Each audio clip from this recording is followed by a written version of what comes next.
Good morning, good afternoon, and good evening, folks.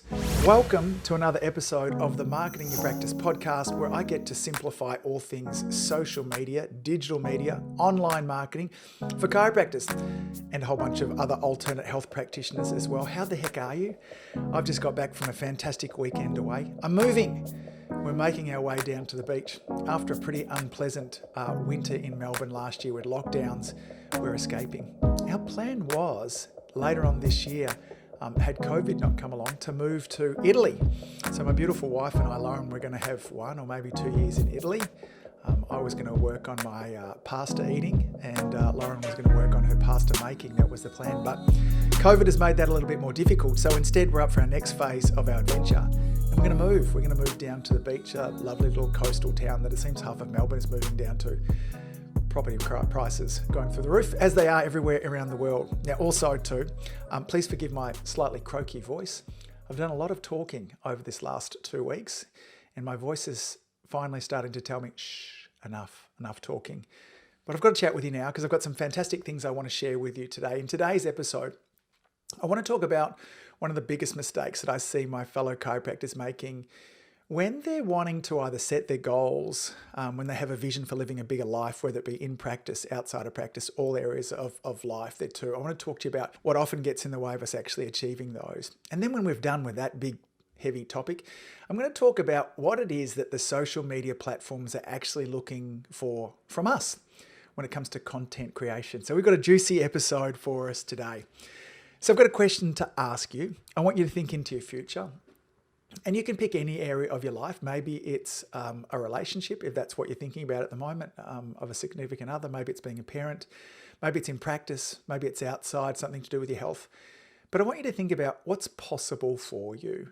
So as you're projecting out to the future, whether you're in the car going for a walk with me at the moment, whatever you're doing there too, what is possible? What would you love to have happen? Now, here's the interesting thing when we start to daydream like that. We start to think about how amazing a busy practice would be. And maybe we think about an abundance of patients, great collections, fantastic results. Maybe we're imagining that amazing partner into our life.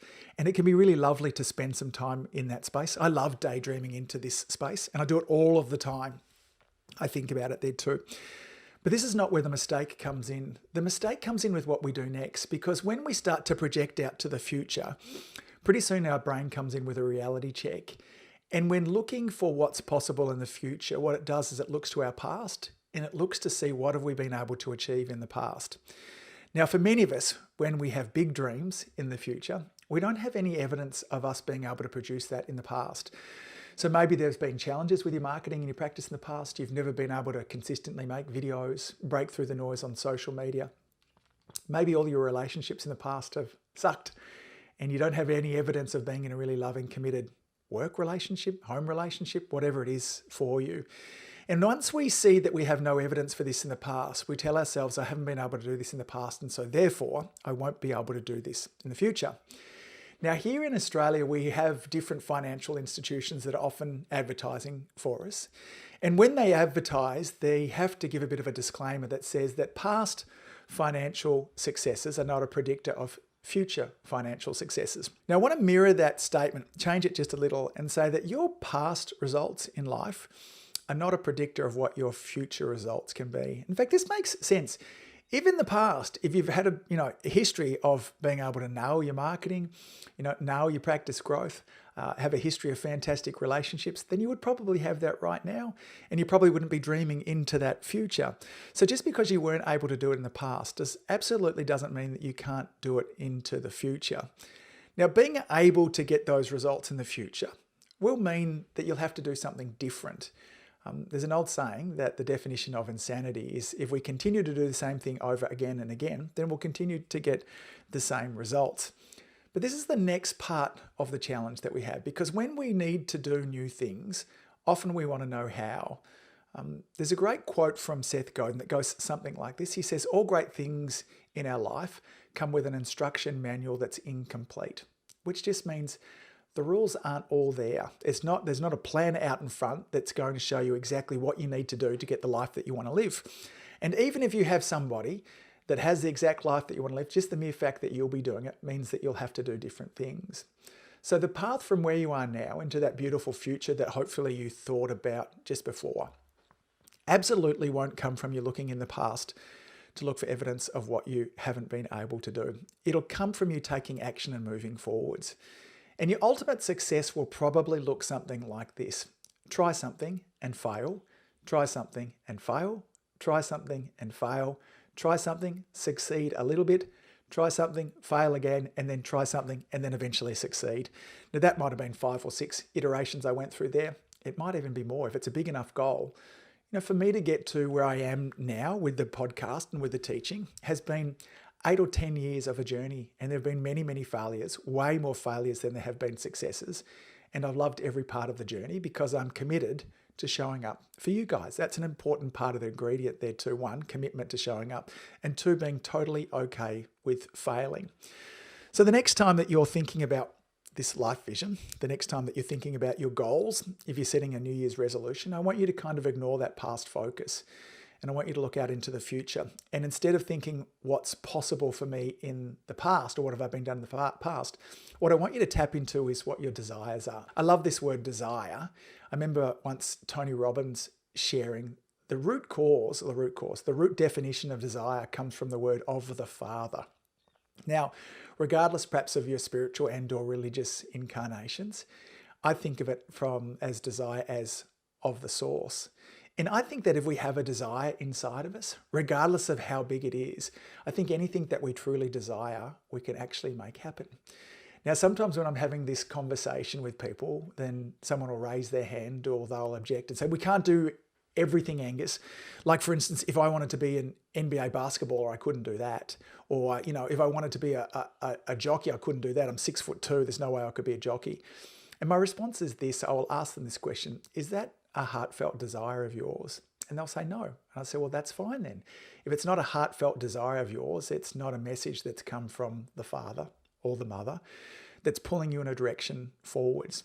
So if there's a calling for you, and I bet there is, I bet there's some part of you that wants to be more, experience more, give more, serve more, all those kind of things. If there's that desire inside of you, I want you to really listen to it. I want you to look for evidence that you're on the right path. And I want to encourage you of being okay not knowing the instruction manual the whole way. You're not going to know all the steps, and you don't need to know all of the steps. I'm sure you've heard that metaphor beforehand, that when we're driving at night, and even if we have hundreds of kilometers to go, we can safely and confidently drive at night when we can only see the 100 meters in front of us. In fact, most headlights on their car don't even shine that far. As long as you can see the next step, then that's all that you need to see from there. So there's some thoughts for you. I've been thinking about that a lot recently. For many of you, that desire pulling you forwards might be in around wanting to serve more people, have more impact, grow your practice. That's all good things. We're talking all about, that's what the podcast is really about, marketing and mindset. And that will mean that you'll need to get your face in front of more people. And that's easier to do now than it ever has been in history with social media. And yes, social media is getting busy, but never before have you been able to target with precision, people just in your local community, share a message with them for free. That's the amazing thing. I had a coaching session this morning with the amazing community influencer members. Side note, if you're not with me yet, why? Why are you not a part of this? Resistance is absolutely futile. It's a great bunch of peeps, but we're talking about sometimes how annoying Facebook is. And I went, yeah, it is annoying and it's free. We're not paying to use it. They're the ones with the rules. They can create whatever rules that they want to. And if you don't want to use it, then just don't. So we all had a chuckle together and realized that, sometimes we get things that are so damn good for us that when they make some little changes there, we get frustrated. So if you're wanting to reach more people, if you're wanting to get in front of more people, then you need to know some of the basics about how to use social media. And I'm often asked the question from people, what's the best way for me to break through the noise? What's the best way for me to build an audience? And it's a really good question, but it's not quite the right question. It's a little off to the side. The right question to actually be asking is really this, is what is it that the social media platforms are looking for from me as a content creator? We need to start to think of ourselves as a little bit as a content creator.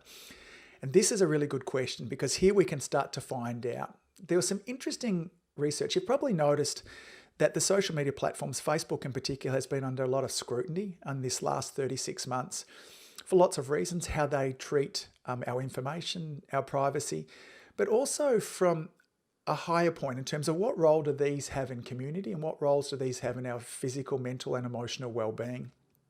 And there's a lot of research that's growing to show that when we're using social media in some ways, it can be quite harmful to our mental and emotional well-being. But there's equally some growing research to suggest that if we use it in other ways, it can be really useful. I'll read a quote here from you. Interacting with people is associated with a greater sense of well-being. On the other hand, just scrolling through your Facebook feed, passively reading or watching without interacting with others tends to make people feel worse. So the key here is this concept of interacting. When we're creating content that has people stop what they're doing, engage with it, interact with it, have community with it, that's the type of content that can actually advance somebody's well-being. And I think that we really should take it upon us as health practitioners that we're creating content that builds emotional health and resilience as opposed to something that has it spiral out of control. Now, in social media world, this interacting is often referred to as engagement, okay? And there's a saying that goes like this, that social media without engagement is just media. That's the difference, the key difference between the newspaper, the news that we might watch on our television, those traditional forms of media, and social media, is that with social media, we have an opportunity to have a conversation and we have an opportunity to engage. So what is this engagement? What does it actually look like, this interaction? Here's what Facebook will tell us. It looks like us liking a post, maybe saving it as a favorite, comments, direct messages, replies, shares. If you're over on Twitter, it's a retweet. It might be you saving the post. We're going to talk about that inside of Instagram in a moment. It's clicking on it, again, mentioning. So in some ways, it's us stopping and interacting with the post as opposed to having a distant sense of kind of voyeurism with it as well. So what kind of posts get more of these types of engagement? If you've been listening to the podcast for any length of time, it's going to be no surprise to you that video reaches all of these marks more than any. It gets more likes and favorites, comments, direct messages that comes from it, shares, all those kind of things there too. But I'm not going to talk with you about video today. We've talked a lot about video over the previous 205 episodes. I want to talk about something a little bit different. Particularly, we've talked about Instagram Reels of recent with some of the guests and the posts that I've put on there because they're getting tremendous amount of engagement. But I want to introduce you to another type of post at the moment, an Instagram post called an Instagram carousel post. Now, if you're not an Instagram user, or if you are an Instagram user and you don't know what a carousel post is, let me read you a definition of a carousel post. An Instagram carousel post is a post with multiple photos or videos. Did you know that you could have multiple videos as well that can be viewed by swiping or clicking left? Now, up to 10 different images or videos can be added and shared in a single post and feed. Now, these Instagram carousels, I think of them like little stories, like turning pages in a book. I love interacting with them. They can be quite mesmerizing as they take you through a journey. In particular, when Instagram sees us doing this is a great example of us actually engaging with a post.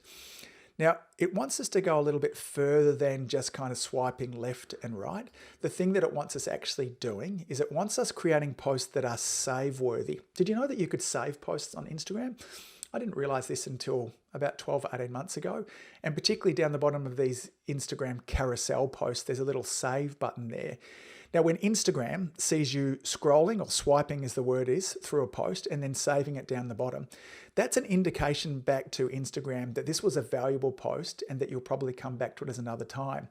Now, what that does, when somebody does that with one of your posts, it raises up your authority on the social media platform. Instagram saying, you know what? Lauren's creating great content there. Lots of people are saving it. Let's show it to more people. It's exactly what we want Instagram or Facebook or any of the other platforms is them pushing out our content.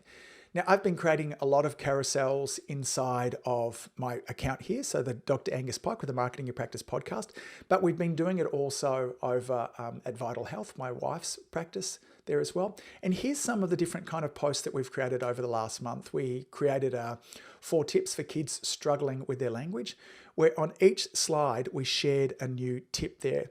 And then at the end, we have the final post or the final image on there says, hey, listen, if you like this, either give the practice a call or save it so you can come back to it at another time. We shared another one that was 6 tips for managing stress during pregnancy. We did another 7 tips to help migraines naturally. Now, we will share this same type of information in videos as well, and they do really, really great. But in terms of coming back and wanting to just kind of find that bit, breaking it down into something really, really simple, these type of carousel posts are fantastic for that too. There are lots of posture ones that I love. I save for myself. I spend a lot of time at the desk now, and I saw one recently of somebody that was talking about fantastic ways for thoracic mobility, and he just shared 4 or 5 different exercises going across. And I went, oh, that's fantastic. I know I'll forget those. So I saved it, and I often come back when I'm sitting here either recording a podcast or doing any other kind of work. When my back gets a little bit stiff, I'll go back and I'll find that post again and I'll go through those exercises. So Instagram carousels are fantastic. They're fun to do. For those of you that are Canva users, Canva is C-A-N-V-A, then they have loads of templates, beautiful looking templates. Just do a search for Instagram carousels and you'll see them inside of it. If you're not a Canva user, you should be. It's a free graphic design software that you can use either on your desktop, laptop, computer, or you'll be able to download it onto your mobile device, both iPhone and whatever the other is there too, Android, Google, whatever they call that there too. I'm a bit ignorant when it comes to that. I should know what that is. But anyway, it's available across all platforms there. And that you can set templates up so you have your brand colors. You can do all these fabulous little templates, and they're really great Instagram carousel templates that have the little arrows that are encouraging people to swipe across. It has the home template at the very end there that says, hey, if you love this, then make sure that you save it. So if you're looking for a new and different way for you to get in front of more people, then Instagram carousels might be something that you should try and have fun. And if you've made lots of videos prior, particularly these tip types of videos, you can use that exact same information, turn it into a little bit of text, add it to those carousels and see what happens. Folks, I've managed to get through this without too much coughing. My voice is still vaguely normal. I think that it is there. So 2 important things we've talked about, okay? When you're thinking about your future, don't look into the past and see what you've done in the past to see what's possible into the future, okay? That'll paralyze you. It'll stop you living the life that you want to live. When you're wanting to move into the future, you don't need to know everything, okay? It's not important. You only need to know the next step. And even when you take that next step and it's a failure, that's okay, because we're 100% committed to moving in that direction. We just try something different. So that life of yours in the future, the desire, the message that's coming of the father and of the mother there too is calling you forwards. You're not going to have all the instructions. Don't expect it to be a straight path. It'll be up and down, sideways, backwards. But that's the beauty of life. If you're wanting to reach more peeps, then try some Instagram carousels, okay? Think about content that is savable. Do that. Instagram will love you even more. It'll start organically pushing your content out to more people in your community, which will have more people knowing you, liking you, and trusting you. That's the name of the game. Folks, until next time, thanks for all that you do. Keep saving lives. I look forward to seeing you back here real soon. Bye. If you enjoyed listening to this podcast, you have to come and check out the Community Influencer Program. It's my monthly coaching program where we take all this material and I'll work one-on-one with you to apply, implement, systematize, and help guide you and your practice to the next level. Now you can join me on over at adiomedia.com/join. That's adiomedia.com/join. I'd love to see you in there.